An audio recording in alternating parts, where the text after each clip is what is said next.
Pemerintah Kabupaten Bogor pada Rabu malam menggelar refleksi akhir tahun 2022 bertempat di Gedung Tegar Beriman. Acara tersebut dihadiri anggota DPR RI Fadlizon, Forkopimda, Kepala Dinas, anggota DPRD, camat, dan para tamu undangan lainnya.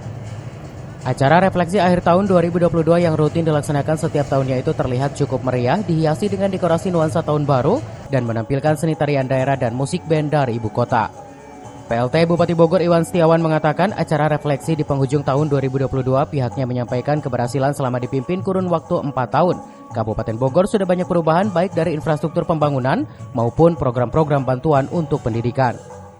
Dengan berakhirnya tahun anggaran 2022, pihaknya beserta Forkopimda dan seluruh jajaran pemerintah Kabupaten Bogor berharap program yang sudah dilaksanakan pada tahun 2022 dapat memberikan manfaat sebesar-besarnya untuk masyarakat. Dan keinginan untuk mewujudkan Kabupaten Bogor termaju, nyaman, dan berkeadaban dapat realisasikan dengan baik dan lancar.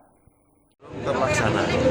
Yang tahun 2001, 2002, 2023 itu kami sudah membuat satu modul tahun 2023 kegiatan itu harus selesai.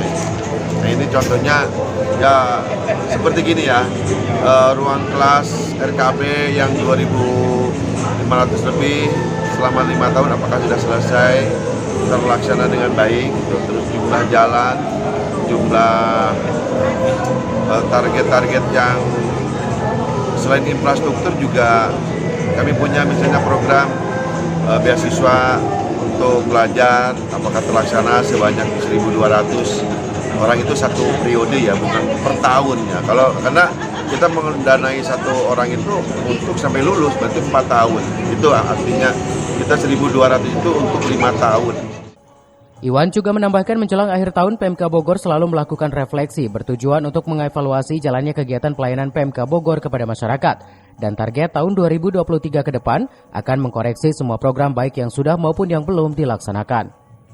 Dari Cibinong, Kabupaten Bogor, Suhanda Abriji melaporkan.